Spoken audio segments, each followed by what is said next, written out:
Hello everyone. सो कैसे हैं आप लोग? आई होप कि सब ठीक होंगे। लास्ट लेक्चर आपने देखा है, वो ट्रांसपोर्ट एंड प्लांट से मैंने बनाया था कुछ मोस्ट एक्सपेक्टेड क्वेश्चन जो आ सकते थे नीट में और जो अब आएंगे 2022 में। प्रैक्टिस कर लिया होगा आपने। आज इस लेक्चर में मैं मिनरल एंड न्यूट्रिशन चैप्टर से क्वेश्चंस बनाऊंगा। ठीक है, वैसे हम प्लांट फिजियोलॉजी कर रहे हैं, तो प्लांट फिजियोलॉजी का आज सेकंड चैप्टर है। तो ये प्रैक्टिस सेशन 5 है और यही बोलना चाहूँगा फिर से कि सेशन स्टार्ट करते हैं। और सेशन स्टार्ट करने से पहले वीडियो को लाइक और चैनल को सब्सक्राइब जरूर करें। So let's start the session. Our first question is the technique of growing plant in a nutrient solution in complete absence of soil is called as. उसे हम क्या कहते हैं? फिर से क्वेश्चन पढ़ता हूँ। The technique of growing plants in a nutrient solution in complete absence of soil is called as. Option A aeroponics, option B water culture, option C hydroponics and option D soil culture. Direct NCERT की line है ये सिर्फ और सिर्फ definition है। इसका correct answer होगा option number C hydroponics.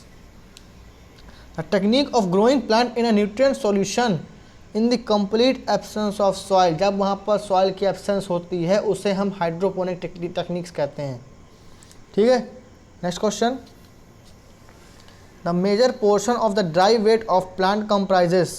सबसे ज़्यादा ड्राई वेट कौन कंप्राइज करता है? Carbon, hydrogen and oxygen, B nitrogen, phosphorus and potassium, C calcium, magnesium and sulphur, D carbon, nitrogen and hydrogen.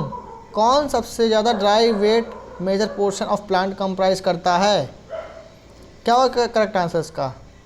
देखिए, आपने माइक्रोन्यूट्रिएंट्स और माइक्रोन्यूट्रिएंट्स तो पढ़े ही होंगे, तो अब इसमें ढूंढिए माइक्रोन्यूट्रिएंट्स और मैक्रोन्यूट्रिएंट्स। ठीक है, ये इसमें कोई मतलब नहीं है कि माइक्रोन्यूट्रिएंट्स है कि माइक्रोन्यूट्रिएंट्स है। अब आप ये सोचिए कि अगर ड्राई वेट मेजर पोर्शन में कंट्रीब्यूट करेगा तो वो ज़्यादातर माइक्रोन्यूट्रिएंट्स में ही आएगा, माइक्रोन्यूट्रिएंट्स में तो आएगा नहीं। ठीक है, तो इसका करेक्ट आंसर वैसे होगा कार्बन, हाइड्रोजन एंड ऑक्सीजन। ये इसका करेक्ट आंसर होगा। सबसे ज़्यादा कंट्रीब्यूट यही करते हैं। उसमें कार्बन सबसे ज़्यादा होता है, फिर हाइड्रोजन होता है, फिर ऑक्सीजन होता है। मतलब कार्बन, हाइड्रोजन और ऑक्सीजन सबसे ज़्यादा कंट्रीब्यूट करते हैं प्लांट्स में। ड्राई वेट एक मैटर के फॉर्म में होते हैं। अगर आप प्लांट्स में से पूरा वाटर रिड्यूस कर देंगे तो ये सबसे ज़्यादा आपको पाया जाएगा। ठीक है, सो नेक्स्ट क्वेश्चन। अगला क्वेश्चन है nitrogen fixation in root nodules of alnus is brought about by. किसके द्वारा रूट नोड्यूल्स में एल्नस में नाइट्रोजन फिक्सेशन होता है? A bradyrhizobium, C B clostridium, C frankia, D azorhizobium. तो हमारे एनसीईआरटी में साफ साफ बताएं तो एनसीईआरटी में सिर्फ राइजोबियम का नाम ही यूज़ हुआ है। ब्रैडी राइजोबियम और एजोराइजोबियम का नाम यूज़ हुआ ही नहीं है। ये एक प्रकार के राइजोबियम के पार्ट है। और यहाँ पे एल्नस के बारे में कहा है। एल्नस में नाइट्रोजन फिक्सेशन फ्रैंकिया करता है। एल्नस में नाइट्रोजन फिक्सेशन का काम फ्रैंकिया करता है, जो कि फ्री लिविंग सिम्बायोटिक बैक्टीरिया होता है। ठीक है, नाइट्रोजन फिक्सेशन का काम एल्नस में कौन करता है? Frankia. Next question. One of the free living anaerobic nitrogen fixer is A beijerinckia, B rhodospirillum, C rhizobium and D azotobacter. क्या हो इसका करेक्ट आंसर? देखिए, क्वेश्चन आपको क्वेश्चन जो इसमें आएंगे, इसमें एरोबिक, एनारोबिक, फ्री लिविंग और सिम्बायोटिक, इस चार ऑप्शन में से कंफ्यूज करेगा। तो ये जरूर ध्यान रखिएगा कि एरोबिक और नाइट्रोजन फिक्सेशन कौन करता है फ्री लिविंग में, और एनारोबिक फ्री लिविंग कौन करता है, और एनारोबिक में सिम्बायोटिक कौन करता है, और एरोबिक में सिम्बायोटिक कौन करता है। आप इसके ना हो तो इसको अलग से एनसीईआरटी में एक जगह पे लिख लीजिएगा, चाहे एरोबिक सिम्बायोटिक उस कौन सा बैक्टीरिया करता है, एरोबिक नाइट्रोजन फ्री लिविंग कौन सा बैक्टीरिया करता है, एनारोबिक फ्री लिविंग कौन सा बैक्टीरिया करता है, और एनारोबिक सिम्बायोटिक कौन सा बैक्टीरिया करता है। इससे आप लोग कंफ्यूज नहीं होंगे, क्योंकि ये चीज़ बहुत ज़्यादा कंफ्यूज करती है, मेरे को भी कंफ्यूज करती है सबसे ज़्यादा। ये वाला पॉइंट सबसे ज़्यादा कंफ्यूज करता है। सो इसका करेक्ट आंसर होगा ऑप्शन नंबर बी रोडोस्पाइरलम। रोडोस्पाइरलम एक प्रकार का free living anaerobic nitrogen fixer है। ठीक है, बाकी बिजरनिका नहीं है, ना राइजोबियम है, ना कि एजोटोबैक्टर है। Next question, the techniques of hydroponic was first demonstrated by, किसने डिमॉन्स्ट्रेट किया था? ये तो सीधा सीधा इसका आंसर है इसका, जूलियस वॉन सैक्स। इसने सबसे पहले हाइड्रोपोनिक टेक्निक्स किया था जो सबसे ज़्यादा हेल्प करती थी प्लांट्स को ग्रो करने में। ग्रो मतलब कि ग्रो बस करने में नहीं कह सकते हैं, काफ़ी चीज़ों में हेल्प करती थी, उसके न्यूट्रिशन बढ़ाने में हेल्प करती थी और उसको कभी भी किसी भी समय ग्रो कर सकते हैं, मतलब काफ़ी चीज़ों में हेल्प करती थी। कोई ज़रूरी नहीं कि हर चीज़ में रिक्वायरमेंट मीडियम ही चाहिए, मतलब कि बिना सॉइल के भी उसने ग्रो कराया। हाइड्रोपोनिक टेक्निक बहुत ज़्यादा सक्सेसफुल टेक्निक है प्लांट ग्रो करने की। So next question, calcium can affect, calcium can affect किसको अफेक्ट कर सकती है? A permeability of plasma membrane, B hydration of colloids, C translocation of carbohydrate amino acids, D development of root. बताइए। बस मैं आपको एक की जो लास्ट क्वेश्चन बताया जा रहा, इसमें आपको एक चीज़ बता दूं कि जो रोडोस्पाइरलम होता है वो सिंथेसाइज करता है अपना food in presence of light, light की प्रेजेंस में सिंथेसाइज करता है, लेकिन under anaerobic condition. Anaerobic condition में अपना फूड रोडोस्पाइरलम जो होता है वो लाइट के प्रेजेंस में सिंथेसाइज करता है अपना फूड। और जो बीजंडिका एजिटोबैक्टर दिए हैं ये free living aerobic nitrogen fixing bacteria हैं। ये बीजंडिका, ये ए वाला और बीजंडिका और ये जो दिया हुआ ये free living nitrogen fixation bacteria है। ये बीजंडिका और एजिटोबैक्टर ये फ्री लिविंग है। फ्री लिविंग कैसे? नाइट्रोजन फिक्सिंग बैक्टीरिया है। और राइजोबियम है जो ये सिम्बायोटिक नाइट्रोजन फिक्सिंग बैक्टीरिया है। देखिए कंफ्यूज हुए कि नहीं हुए? ये वाला क्वेश्चन मैं आपसे कह रहा था ना, ये चीज़ को जरूर ध्यान से लिख लीजिएगा, बहुत कंफ्यूज करेगा आपको। ठीक है, तो नेक्स्ट क्वेश्चन, हाँ ये वाला, कैल्शियम कैन अफेक्ट किसको अफेक्ट करता है calcium? A permeability of plasma membrane, B hydration of colloids, C translocation of carbohydrate amino acids, D development of root. Calcium किस में अफेक्ट करता है? देखिए मैं बताता हूँ। कैल्शियम अफेक्ट करता है permeability of plasma membrane. Calcium hydration of collides में अफेक्ट नहीं करता, translocation of carbohydrate amino acid में अफेक्ट नहीं करता, और ना ही डेवलपमेंट ऑफ रूट में अफेक्ट करता। ये अफेक्ट करता है परमिबिलिटी ऑफ प्लाज्मा मेम्ब्रेन में, क्योंकि कैल्शियम सोडियम आयन और पोटेशियम आयन के परमिबिलिटी को मेंटेन करता है, इसलिए इसी को अफेक्ट करता है। ये कैल्शियम सोडियम आयन और पोटेशियम आयन की परमिबिलिटी को मेंटेन करता है, इसलिए प्लाज्मा मेम्ब्रेन को अफेक्ट करता है, क्योंकि प्लाज्मा मेम्ब्रेन से ही पोटेशियम और सोडियम आयन का ट्रांसपोर्ट इन एंड आउट होता है, इसलिए। Next question, specialised cell in nostoc blue green algae that aids in nitrogen fixation is, क्या कहा जाता है? A haplosperm, B holostrum, C holotrema, D heterocyst. वैसे इसमें सब आधे से ज़्यादा नेमिंग सब मतलब कि एनसीईआरटी में नहीं दी हुई हैं, एनसीईआरटी सिर्फ एक एक नेमिंग दी हुई है, वो है हेट्रोसिस्ट, और इसका करेक्ट आंसर भी हेट्रोसिस्ट ही है। ठीक है, इसका करेक्ट आंसर भी हेट्रोसिस्ट ही है। जो स्पेशलाइज्ड सेल है नॉस्टॉक ब्लू ग्रीन एल्गी का, जो नाइट्रोजन फिक्सेशन में करता है हेल्प, वो है क्या? हेट्रोसिस्ट। हेट्रोसाइनोबैक्टीरिया और ब्लू ग्रीन एल्गी में क्वालिटी होती है नाइट्रोजन, एटमॉस्फेरिक नाइट्रोजन को फिक्स करने की। साइनोबैक्टीरिया में और ब्लू ग्रीन एल्गी में एटमॉस्फेरिक नाइट्रोजन को फिक्स करने की क्वालिटी होती है। ये पॉसिबल किस लिए होती है? Due to the presence of heterocyst. Heterocyst के बिना नाइट्रोजन फिक्सेशन पॉसिबल नहीं होगा, इसलिए नॉस्टॉक एक प्रकार का ब्लू ग्रीन एल्गी है, और साइनोबैक्टीरिया, ये दोनों की जो मतलब क्वालिटी होती है नाइट्रोजन, एटमॉस्फेरिक नाइट्रोजन को फिक्स करने की, ये हेट्रोसिस्ट के द्वारा ही हेल्प होती है, हेट्रोसिस्ट की मदद से ही वर्क होता है। ठीक है, next question, micronutrients are present in plant tissues in concentration less than dash of dry matter. A 1 millimole per kilogram, B 10 millimole per kilogram, C 0.1 millimole per kilogram, D 2 millimole per kilogram. आपको ध्यान रखना है, ये जरूर ध्यान रखिएगा कि macronutrients और माइक्रोन्यूट्रिएंट्स और डिफरेंस क्या, मतलब कौन कौन से एलिमेंट मैक्रो होते हैं, कौन कौन से माइक्रो होते हैं। ठीक है, वैसे इसका करेक्ट आंसर होगा option number A, B, option number B 10 millimole per kilogram, इसका करेक्ट आंसर होगा। आपको मैं बता दूं कुछ माइक्रो न्यूट्रिएंट्स कौन कौन से होते हैं। माइक्रो न्यूट्रिएंट्स,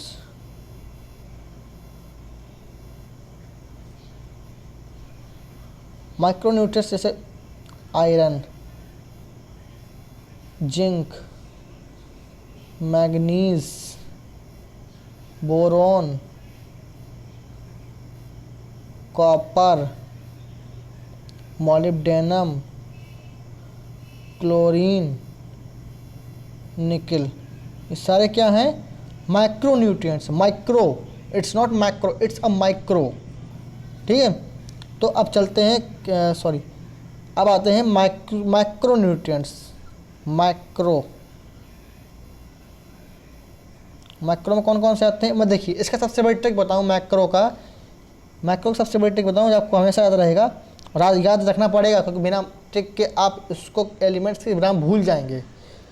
इसका ट्रिक है CHIP, chip, MONKS, Monks and cafe.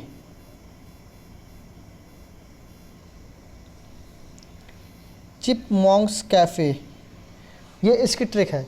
Chip मतलब carbon, hydrogen, iodine, sorry, chip carbon, hydrogen, phosphorus, calcium, और यहाँ पर magnesium, oxygen, nitrogen, potassium, sulphur, ये सारे इसके एलिमेंट हैं।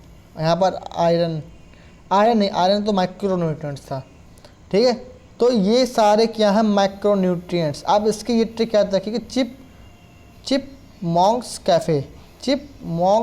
पहले चिप, फिर मॉन्क्स, फिर कैफ़े, ये माइक्रो न्यूट्रिएंट की ट्रिक है। ठीक है, क्या कौन सी ट्रिक है? माइक्रो न्यूट्रिएंट्स की। Chip, Monks, cafe. यहाँ पर एस क्या है? Sulphur, potassium, nitrogen, oxygen, magnesium, carbon, hydrogen, phosphorus, calcium. बाकी जो एक्स्ट्रा वर्ड है वो तो खाली जोड़े गए हैं कि याद रखने के लिए ट्रिक। अब अगर आप ये मैक्रो न्यूट्रिएंट्स की ट्रिक याद रखेंगे तो बाकी जितने रेसिडुअल एलिमेंट्स हैं वो सारे माइक्रो न्यूट्रिएंट्स में आते हैं। ठीक है, चलते हैं नेक्स्ट क्वेश्चन की तरफ। अगला क्वेश्चन दिया हुआ, सिलेक्ट द करेक्ट स्टेटमेंट। कौन सा स्टेटमेंट करेक्ट है? A, legumes are incapable of fixing nitrogen. B, legumes fix nitrogen through bacteria living in fruits. C, legume fix nitrogen only by bacteria present in root nodules. D, none of these. क्या होगा ऐसा correct statement? Correct statement होगा option number C, legumes fix nitrogen only by bacteria present in root nodules. legumes तभी fix होगा, legumes में nitrogen तभी fix होगा nitrogen by the help of the bacteria which is present in their root nodules, क्योंकि जो root nodules में bacteria present होते हैं वो ही नाइट्रोजन को फिक्स करने में हेल्प करते हैं। और लेग्यूमिनस प्लांट्स कौन कौन से होते हैं? जैसे पी हो गया और काफ़ी और ऐसे मतलब कि लेग्यूमिनस प्लांट ऐसे प्लांट होते हैं जिसमें प्रोटीन्स पाए जाते हैं, मेन वो लेग्यूमिनस प्लांट्स होते हैं। जैसे सोयाबीन हो गया, ग्राउंडनट हो गए, ये सारे कैसे लेग्यूमिनस प्लांट्स हैं। तो लेग्यूम्स में बैक्टीरिया के द्वारा ही, नोड्यूल्स में जो बैक्टीरिया प्रेजेंट होते हैं उन्हीं के द्वारा ही नाइट्रोजन फिक्स होती है। ठीक है, नेक्स्ट क्वेश्चन ये देखिए। अब इसे मैचिंग करना है। एक्टिवेटर एलिमेंट दिया हुआ, एंजाइम दिया हुआ। एक्टिवेटर एलिमेंट दिया मैग्नीशियम 2+, जिंक 2+, मॉलिब्डेनम 3+। एंजाइम दिया हुआ nitrate reductase, rubisco pepcase, and third is alcohol dehydrogenase.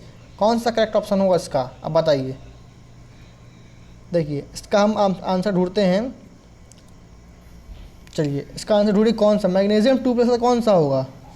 Magnesium 2+ का मेरे हिसाब से इसका होगा मैग्नीशियम का option number 2। Option number 2 magnesium 2+ का रुबिस्को एंजाइम और पेप्केज। रुबिस्को एंजाइम और पेप्केज होता है मैग्नीशियम 2+ का। ठीक है, और जिंक 2+ का साफ साफ NCERT में ये पूरे चीज़ दिए हुए इसकी इतनी मैचिंग एक्टिवेटर एलिमेंट के एंजाइम से ये NCERT में साफ साफ लिखा हुआ है। ठीक है, बी नंबर में क्या दिया हुआ है? मॉलिब्डेनम का क्या होगा? Third number alcohol dehydrogenase. ठीक है, और फिर लास्ट नंबर दिया हुआ सी, जिंक का होगा अल्कोहल डिहाइड्रोजिनेस, और मॉलिब्डेनम का होगा नाइट्रेट रिडक्टेज। तो ए का सेकंड, बी का थर्ड और सी का फर्स्ट, कौन सा कैसा करेक्ट आंसर होगा ढूंढिए। ए का सेकंड ए में है और बी में है, डी में है। बी का थर्ड ए में है, तो option number A correct answer होगा, ऑप्शन नंबर ए। ठीक है, नेक्स्ट क्वेश्चन। हाइड्रोपोनिक्स और soilless culture helps in knowing, किस में मदद करता है हाइड्रोपोनिक टेक्निक, जो जूलियस वॉन सैक्स ने डिस्कवर की थी।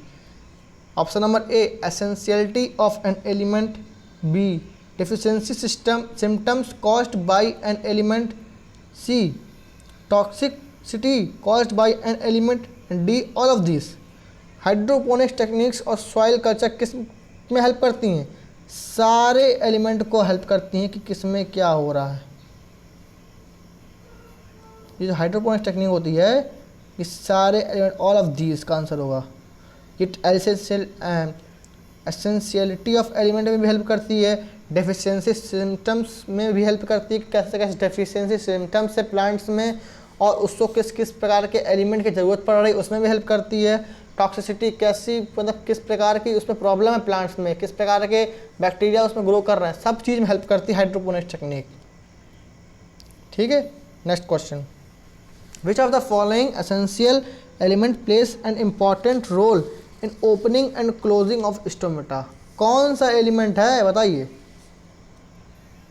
मैग्नीशियम, पोटेशियम, मैंगनीज, फास्फोरस, कौन सा एलिमेंट है जो opening and closing of stomata में हेल्प करता है। इसमें देखिए, अब इसमें कभी ऐसे मान लीजिए आपको न याद हो तो आपको ऑप्शन एलिमेंट का नाम बताता हूँ।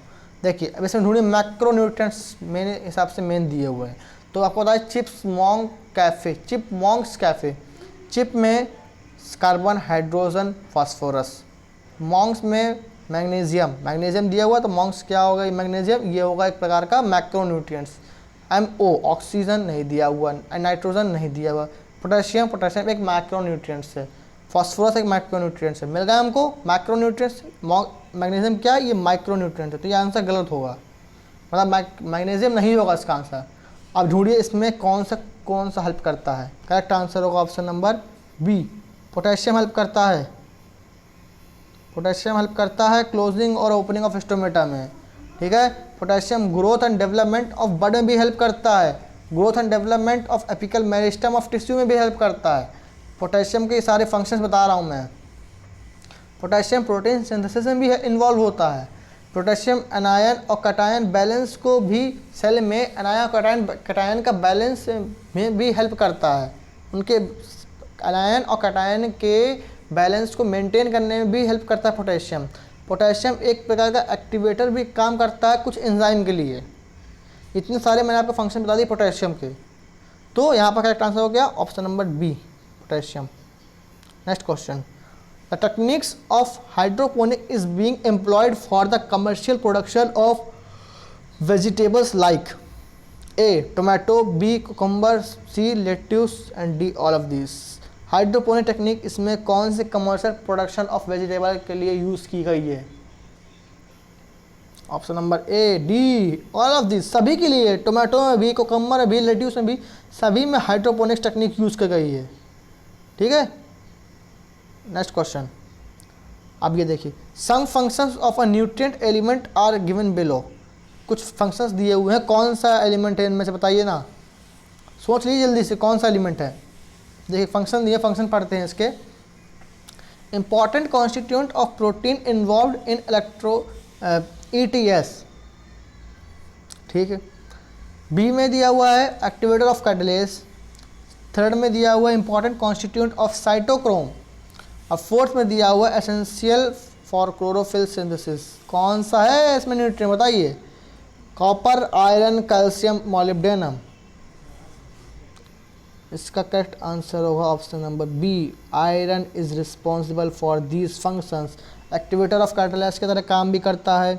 ठीक है, इंपॉर्टेंट कॉन्स्टिट्यूएंट ऑफ साइटोक्रोम भी होता है, एसेंशियल फॉर क्लोरोफिल सिंथेसिस के लिए भी होता है, और important constituent of protein involve in electron transport ETS में भी इन्वॉल्व होता है। ठीक है, आपको एक बात और बता दूं कि आयरन Fe3+ के फॉर्म में एब्जॉर्ब होता है, इससे कहते हैं हम क्या, फेरिक, इसे हम क्या कहते हैं, फेरिक, फेरिक के फॉर्म में एब्जॉर्ब होता है क्या, आयरन। ठीक है, next question, which of the following minerals activate the enzymes involve in respiration, कौन से एलिमेंट रेस्पिरेशन में इन्वॉल्व होते हैं, A nitrogen and phosphorus, B magnesium and manganese, C potassium and calcium, D sulphur and iron. कौन सा correct answer होगा इसका बताइए। Answer number B magnesium and manganese is the correct answer. ये respiration में ये मिनरल्स एक्टिवेट करते हैं एंजाइम को, जो कि क्या होता है, रेस्पिरेशन में इन्वॉल्व होते हैं। ठीक है, मैग्नीशियम कौन is needed for the enzyme hexokinase के लिए इम्पॉर्टेंट होता है मैग्नीशियम, पायरुवेट काइनेज के लिए भी मैग्नीशियम इम्पॉर्टेंट होता है, और manganese nitrogen is the major constituent, nitrogen is the major constituent of proteins, nucleic acid, vitamin and hormone. जो नाइट्रोजन होता है इसमें, ये मेजर कॉन्स्टिट्यूएंट होता है प्रोटीन, विटामिन एंड हार्मोन्स के लिए। ठीक है, वैसे इसका करेक्ट आंसर होगा option number B magnesium and manganese, ये होते हैं रेस्पिरेशन में इन्वॉल्व। ठीक है, चलते हैं नेक्स्ट क्वेश्चन की तरफ। अगला क्वेश्चन है, select the correct statement with respect to manganese toxicity, manganese की टॉक्सिसिटी के हिसाब से कौन सा करेक्ट ऑप्शन होगा, A appearance of brown spots surrounded by chlorotic veins, B inhibition of calcium translocation in shoot apex, C induction deficiencies of magnesium and iron, and D all of these. कौन सा manganese की toxicity के लिए responsible होगा बताइए, कौन सा option सही है इसका। इसका ऑप्शन सही होगा option number D all of this. Manganese की टॉक्सिसिटी, मैंगनीज जो टॉक्सिसिटी करता है वो अपीयरेंस ऑफ ब्राउन स्पॉट्स में भी होता है, ये ऑप्शन नंबर ए भी सही है। इनहिबिशन ऑफ कैल्शियम ट्रांसलोकेशन में भी, सूट एपेक्स में भी इन्वॉल्व होता है, इसमें भी सही है। और induction deficiency of manganese and iron के भी इंडक्शन डिफिशियंसी में भी इन्वॉल्व होता है मैंगनीज, इसलिए ये भी सही है। तो करेक्ट आंसर तीनों होंगे, इसलिए ऑप्शन नंबर डी होगा। ठीक है, next question, which of the following is a bacterium involve in denitrification में कौन सा बैक्टीरिया इन्वॉल्व है, A nitrococcus, B nitrosomonas, C pseudomonas and D nitrobacter. कौन सा इन्वॉल्व है बताइए, जल्दी बताइए कौन सा इन्वॉल्व है। देखिए इन्वॉल्व है कौन सा, स्यूडोमोनास, स्यूडोमोनास इन्वॉल्व है डीनाइट्रिफिकेशन में, यही हेल्प करता है ये बैक्टीरिया डीनाइट्रिफिकेशन में। ठीक है, अगला question, the enzyme responsible for the reduction of molecular nitrogen to the nitrous level of ammonia in the leguminous root nodule. Question फिर से पढ़ता हूँ, the enzyme responsible for the reduction of molecular nitrogen to the level of ammonia in the leguminous root nodules is, कौन सा enzyme है responsible बताइए, A aminase, B nitrogenase, C nitrate reductase, D nitrite reductase. कौन सा enzyme responsible है reduction of molecular nitrogen to the level of ammonia in the leguminous root nodule. Answer होगा option number B nitrogenase is responsible for the reduction of molecular nitrogen to the level of ammonia in the leguminous root nodules. Nitrogenase responsible होता है। और nitrogen enzyme complex जो होते हैं वो दो प्रकार के कंपोनेंट कंसिस्ट करते हैं। जैसे एग्जांपल के लिए बताऊं, आयरन प्रोटीन और मोलिब्डेनम आयरन प्रोटीन। तो नाइट्रोजन के एंजाइम जो कॉम्प्लेक्स होते हैं वो दो प्रकार के कंपोनेंट कंसिस्ट करते हैं। कौन कौन से, iron protein and molybdenum iron protein. अगला question, in root nodules of leguminous leg hemoglobin is important because it A transport oxygen to the root nodules, B act as an oxygen scavenger, D provide energy to the nitrogen fixing bacterium, and D act as a catalyst in transamination। बताइए root nodules में leg haemoglobin is important क्यों होता है, important root root nodules के legumes में। It is important because it act as oxygen scavenger, oxygen scavenger की तरह काम करता है। लेग हीमोग्लोबिन एक प्रकार का ऑक्सीजन स्कैवेंजर होता है जो कि क्या करता है, प्रोटेक्ट करता है नाइट्रोजन फिक्सिंग एंजाइम नाइट्रोजिनेस को। फिर चलाता हूँ आंसर, इसका एक्सप्लेनेशन फिर से बता रहा हूँ। लेग हीमोग्लोबिन एक प्रकार का ऑक्सीजन स्कैवेंजर होता है जो कि प्रोटेक्ट करता है नाइट्रोजन फिक्सिंग एंजाइम को नाइट्रोजिनेस से। ठीक है, तो करेक्ट आंसर होगा option number B, act as an oxygen scavenger. अगला question, nitrogen fixing blue green alga anabaena which is extensively used in rice cultivation, जो क्या में यूज होता है, राइस कल्टीवेशन में। फॉर्म सिम्बायोटिक एसोसिएशन विद, किसके साथ सिम्बायोटिक एसोसिएशन बनाता है, A cycas roots, B azolla, C anthoceros, D alnus. किसके साथ सिम्बायोटिक एसोसिएशन बनाता है बताइए। सिम्बायोटिक एसोसिएशन बनाता है एजोला के साथ। Azolla is the correct answer. Nitrogen fixing blue green alga anabaena symbiotic association azolla के साथ बनाता है। ठीक है, और जो नाइट्रोजन फिक्सिंग माइक्रोब्स होते हैं वो फ्री लिविंग और सिम्बायोटिक होते हैं। Okay, next question, which among the following statement sentences are incorrect, कौन से करेक्ट हैं, इनकरेक्ट हैं। अब ये देखिए हमको 3 सेंटेंस दिए हुए हैं, ये पहला है maximum mineral absorption through zone of elongation. दूसरा दिया हुआ है initial uptake of minerals is slow into the symplast. Third दिया हुआ है Uptake in inner space is rapid. ठीक है, मैं फिर से पढ़ता हूँ इसके इनकरेक्ट वाले ऑप्शंस। कौन सा इनकरेक्ट है आपको बताना है, बताइए कौन सा इनकरेक्ट होगा। मैं फिर से पढ़ता हूँ, A maximum mineral absorption through zone of elongation, B initial uptake of mineral is slow into the symplast, C uptake in inner space is rapid. कौन सा आंसर सही बताइए ऑप्शन इसमें। ए है ऑल आर करेक्ट, बी है only A is incorrect, C है B and C are incorrect, and D है only C is incorrect. बताइए कौन सा आंसर सही होगा इसका। देखिए मैं बताता हूँ, इसका करेक्ट आंसर होगा option number C.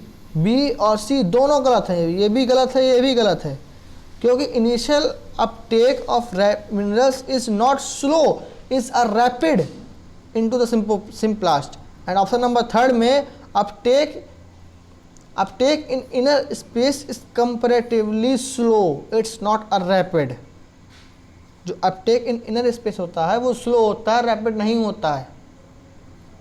So next question, all are the physiological roles in of boron except A required for the uptake and utilisation of calcium ion, B required for the elongation and cell differentiation, C required for root nodule formation, and D required for sugar translocation।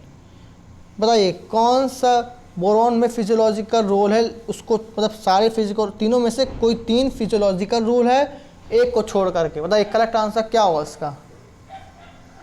इसका correct answer होगा option number C, required for root nodule formation. ये exception है, ये नहीं होता है।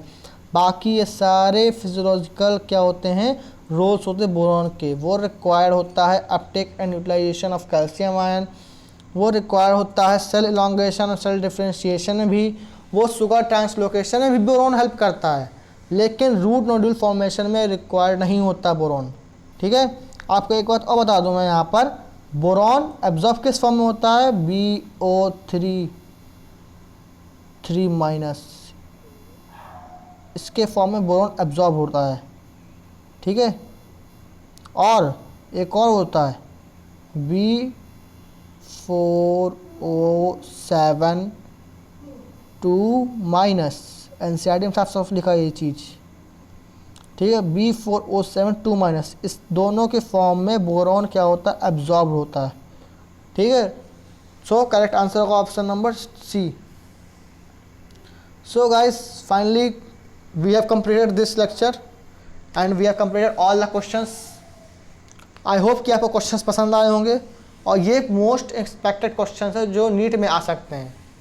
सो अब next video अब प्लांट फिजियोलॉजी के 3rd चैप्टर में आएगी, फोटोसिंथेसिस इन हायर प्लांट्स।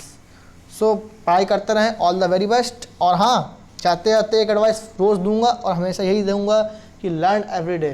थोड़ा थोड़ा पढ़िए, थोड़ा थोड़ा करिए मेहनत, ज़रूरी नहीं इकट्ठा सब कुछ करने की कोशिश करिए, थोड़ा थोड़ा करिए, सब हो जाएगा, ठीक है।